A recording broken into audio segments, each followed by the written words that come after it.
الله تعالى عنه من كان مستنا فليستن بمن قد مات فإن الحي لا تؤمن عليه الفتنة أولئك أصحاب محمد صلى الله عليه وسلم كانوا أفضل هذه الأمة أبرها قلوبا وأعمقها علما وأقلها تكلفا أما بعد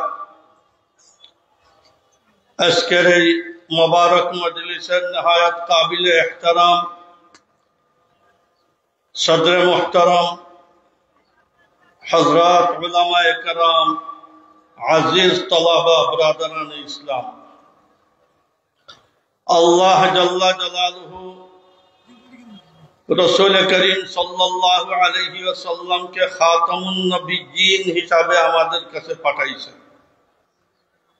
তারপরে কিয়ামত পর্যন্ত আর কোন নবী রাসূল আসবেন না আর কোন দ্বীন ও শরীয়ত আসবে না আর কোন আসমানি কিতাব আসবে না আর কোন উম্মত আসবে না যার কারণে এই দ্বীনের হেফাজতের জিম্মাদারি আল্লাহ তাআলা নিজে নিয়েছেন রাসূল করিম সাল্লাল্লাহু আলাইহি ওয়াসাল্লাম 23 বছরের মোবারক জিন্দেগিতে মুখতালিফ নসলের মুখতালিফ গোত্রের মুখতালিফ এলাকার লক্ষাধিক সাহাবায়ে কেরামের এক পাক পবিত্র আলোকিত জামাত ছেড়ে গিয়েছেন যারা বিশ্বের কিয়ামত পর্যন্ত আনেওয়ালা উম্মতের জন্য উসওয়া আর মডেল সাহাবায়ে কেরামের মডেল রাসূল করিম সাল্লাল্লাহু আলাইহি ওয়াসাল্লাম নিজের চোখে দেখেছেন আর तमाम উম্মতের জন্য মডেল হইলেন সাহাবায়ে কেরাম রিজওয়ানুল্লাহি আলাইহিম আজমাইন তার একটা হিকমত আমাদের অনেক ভাই বলেন যে খুদ রাসূল সাল্লাল্লাহু আলাইহি ইসলাম থেকে দ্বীন শিখতে হবে তাদের বই পুস্তকে লেখা আমাদের জন্য মডেল মুহাম্মদ সাল্লাল্লাহু আলাইহি ওয়াসাল্লাম আর সাহাবায়ে কেরাম এই উম্মতের ভালো মানুষ কোরআন হাদিসের মাধ্যমে আমরা সাহাবায়ে কেরামের যার যে মর্যাদা এই মর্যাদা দান করব এই কথাটা আহলুস সুন্নাত ওয়াল জামাআতের খিলাফ কথা আপনি কে কোরআন সুন্নাহ দেখিয়ে সাহাবীয়ে রাসূলের মর্যাদা নির্ণয় করবেন তো আপনি হয়ে গেলেন কোরআন সুন্নাহর আলোকে কোরআন সুন্নাহ বুঝনেওয়ালা সাহাবা তাবিঈন তবে তাবিঈন থেকে বেশি যোগ্য আপনার পাল্লাদি মাপিয়ে সাহাবা কে কোন মর্যাদার আপনি মর্যাদা দান করবেন আপনি কে আপনার ঈমানের কোন নিশ্চয়তা আছে আপনার আমলের কোন নিশ্চয়তা আছে তা আপনাকে কোরআন হাদিস দিয়ে সাহাবায়ে কেরামের মর্যাদা আপনার নির্ণয় করবেন আমরা তো কোরআন হাদিস বুঝি সাহাবায়ে কেরামের আলোকে কোরআন হাদিস বুঝতে হবে সাহাবায়ে কেরামের আলোকে কোন বিজ্ঞানী কোন বুদ্ধিজীবী এই সওয়াল করতে পারে ভাই মুহাম্মদ সাল্লাল্লাহু আলাইহি ওয়াসাল্লামের মতো দ্বীনদার বনা এটা তো অযৌক্তিক আর গয়র মাকুল একটা প্রস্তাব একটা দাওয়াত উনি মাসুম সত্তা ওনার কাছে সর্বমুহূর্তে আসমান থেকে জিবরাইল আলাইহিস সালামের আসা যাওয়া ওনার মতো আমরা হব কেন এই জিনিসটা অযৌক্তিক এক মাসুম সত্তার মতো আমি গয়র মাসুম মানুষকে দাওয়াত দেন এটা তো আমার পক্ষে সম্ভব নয় আর যার কাছে সকাল বিকাল কোন ভুল ত্রুটি হওয়ার কোন সম্ভাবনা নাই কারণ ফেরেশতার আমদ হযরত জিবরাইল আলাইহিস সালাম আসছেন ওনার মতো আমরা কেমনে হব যার কারণে এই কথাটা অযৌক্তিক যুক্তিসঙ্গত কথা মুহাম্মদ সাল্লাল্লাহু আলাইহি ইসলামের দাওয়াতে 2 দিন আগে মূর্তি পূজক বুত পূজক মুশরিক মানুষ ওনার দাওয়াতে এরা এসে সিদ্দিকিয়তের দরজায় উত্তীর্ণ হয়ে গেছে, সালিহিনদের দরজায় উত্তীর্ণ হয়ে গেছে। যার কারণে এক মুশরিক মানুষ যদি দাওয়াত পাইয়া এত বড় আপনার মর্যাদা লাভ করতে পারে, তাহলে আমি মুওয়াহিদের কোলে জন্ম নিয়ে আমি কি ভালো হইতে পারি না? এটা হলো যুক্তিসঙ্গত কথা। খেলার মাঠে রেফারি যে হে আদর্শ নয়, উসওয়া নয়, রেফারি তো বাক্য বলে, এই বাক্যের প্রতিফলন হবে ওইখানের খেলায়। আর্মির ট্রেনিং এর সময় যে কাশন দেয় হে উসওয়ার মডেল নয়, তার কাশনে যে আর্মিরা লাফায়, পা উঠায়, পাও নিচে করে, সামনে চলে, পিছে চলে, এই লফজের প্রতিফলন করতেছে এই সামনের লোকগুলা। এটাকে যদি এই লোক স্বীকৃতি দেয়, তাহলে এটার মানা হলো ট্রেনিং কামিয়াব। কি জানি আমার কথাটা বুঝাইতে পারতেছি কিনা? যার কারণে কাশন দেনেওয়ালা মডেল হবে না, কাশন দেনেওয়ালার কাশনকে প্রতিফলন ঘটাইছে যারা, এরা হইল মডেল। আমার একটা বই আছে মকামে সাহাবা, ওইটার মধ্যে আমি অনেক আয়াতকে আপনার একসাথে জমা করছি। কোরআন শরীফের বিস্তর আয়াত আছে যেটা রাসূল করিম সাল্লাল্লাহু আলাইহি ওয়াসাল্লাম থেকে তার প্র্যাকটিক্যাল নমুনা পাওয়া যাবে না, সাহাবায়ে কেরাম থেকে পাইতে হবে। যেমন কোরআন শরীফে আসছে লা তাকুল লাহুমা উফিন ওয়া লা তানহারহুমা ওয়া কুল লাহুমা কাওলান কারীমা। বলেন এই একটা আপনার আয়াতের মুখাতাব রাসূল সাল্লাল্লাহু আলাইহি ওয়াসাল্লাম। কি রাসূল সাল্লাল্লাহু আলাইহি ওয়াসাল্লামের মা বাপ ছিলেন? তো ওনার থেকে এটার প্র্যাকটিক্যাল নমুনা পাবো কেমন? এই আয়াত নাজিল হওয়ার পরে সাহাবায়ে কেরাম এই আয়াতের উপরে কিভাবে আমল করছেন, এটা হলো আমাদের উসওয়া আর নমুনা। সাহাবায়ে কেরাম বিভিন্ন গোত্রের, বিভিন্ন এলাকা, বিভিন্ন মিজাজের, যার কারণে সাহাবায়ে কেরাম আমাদের জন্য উসওয়া। ধনীদের জন্য ধনী সাহাবারা উসওয়া, গোলামদের জন্য গোলাম সাহাবায়ে কেরাম উসওয়া, গরিবের জন্য গরিব সাহাবায়ে কেরাম উসওয়া। সাহাবায়ে কেরাম যত আকসাম আর যত নৌয়ে বিন্যস্ত, পৃথিবীর সারা মানুষ এত আনোয়ারের মধ্যে আছে, যার কারণে প্রত্যেক নিজের উসওয়া আর মডেল এক এক সাহাবাকে বানাইতে পারে। আর সাহাবা মাসুম নয়, 2 দিন আগে মুশরিক ছিলেন। এই কারণে আল্লাহ তাআলার কওল ফাইন আমানু বিমিসলি মা আমানতুম বিহি ফাকাদ ইহতাদাও, যদি এরা ঈমান আনতো এইভাবে ঈমান, যেভাবে ঈমান আপনারা আনছেন, তাহলে তারা হেদায়েত পেয়ে দিত। যেহেতু আপনাদের মতো ঈমান আনে নাই, যার কারণে এরা হেদায়েত পায় নাই। এক বুজুর্গ বলেন যে আমি এক পাহাড়ে হঠাৎ এক গাইবী হাতিফের গাইবী আওয়াজ শুনলাম। উনি বলতেছেন মান আবগাযা সিদ্দীক ফাহুয়া জিন্দিকুন। আসমানি এক আওয়াজ যে হযরত আবু বকর সিদ্দিকের সাথে শত্রুতা রাখবে হে জিন্দিক। ওমান আবগাযা উমরা ইলা জাহান্নামা জুমারা, যে উমরের সাথে বুগয ইনাদ রাখবে, শত্রুতা রাখবে, এরা দলে দলে কাফিলা হয়ে জাহান্নামে পড়বে। ওমান আবগাযা উসমান ফাহুয়া খসমুর রহমান, যে হযরত উসমানের সাথে শত্রুতা রাখবে এ রহমানের আপনার বিরোধী পক্ষ। ওমান আবগাযা আলী ফাহুয়া খসমুন নবী, যে হযরত আলীর সাথে শত্রুতা রাখবে হে নবী সাল্লাল্লাহু আলাইহি ওয়াসাল্লামের বিরোধী পক্ষ।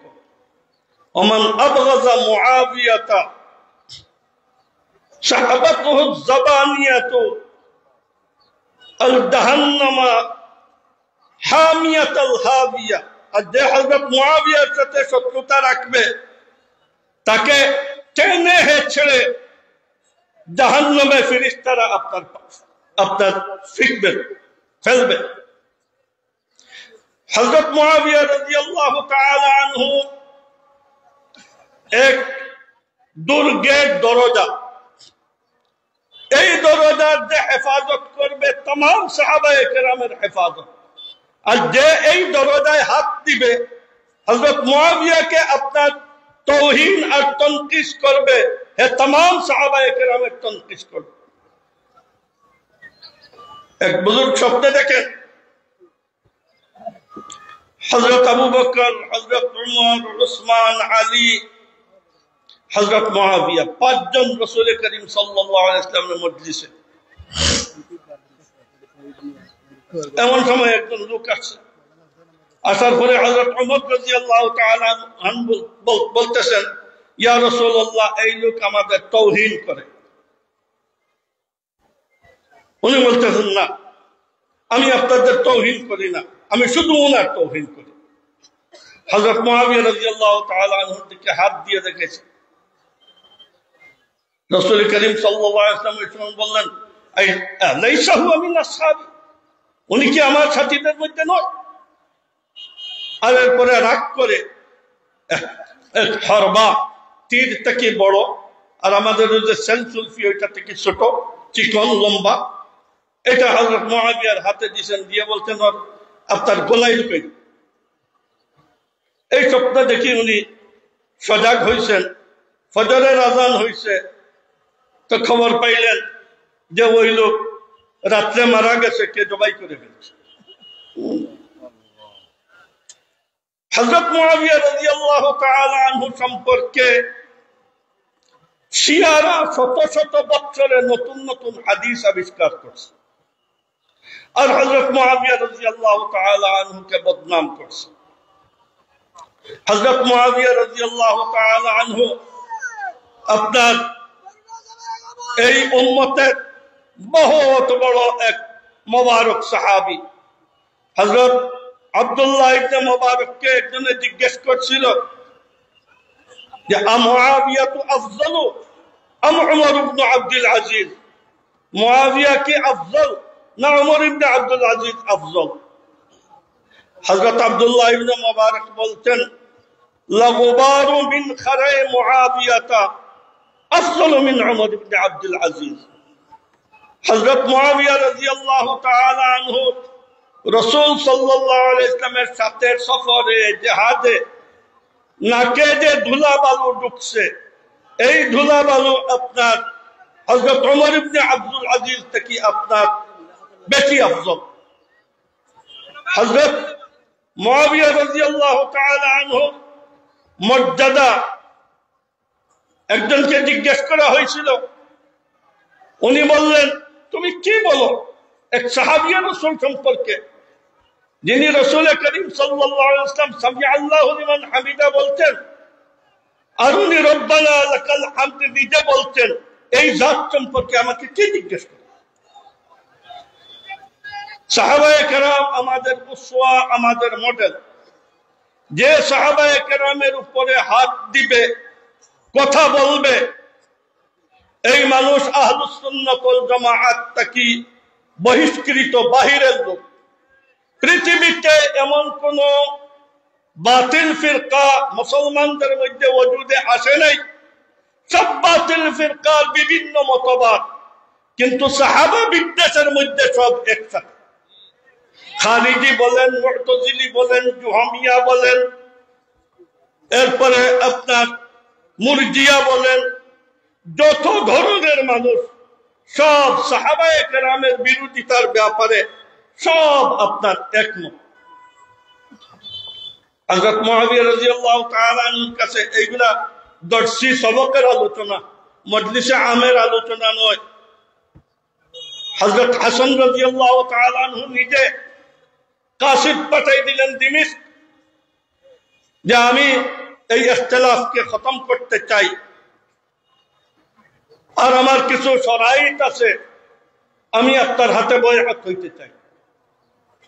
হযরত মুআবিয়া রাদিয়াল্লাহু তাআলা আনহু এক কাগজে দস্তখত করে সাদা কাগজ দিয়ে ডেপুটেশন পাঠাই দিয়েছেন কুফায়, আপনার কি কি শরাইত সব লিখে দেন। হযরত হাসান রাদিয়াল্লাহু তাআলা আনহু গেলেন দিমিশক, লিখলেন যত শরাইত। দিমিশক গেলেন। যাওয়ার পরে হযরত মুআবিয়া রাদিয়াল্লাহু তাআলা আনহু খুবই সম্মান করলেন, উনি বায়াত হয়ে গেলেন। হযরত মুআবিয়া রাদিয়াল্লাহু তাআলা আনহু বললেন, আমি আপনাকে কিছু হাদিয়া দিতে চাই যেটা আজ পর্যন্ত রুয়ে জমিনে কেউ কাউকে দেয় না।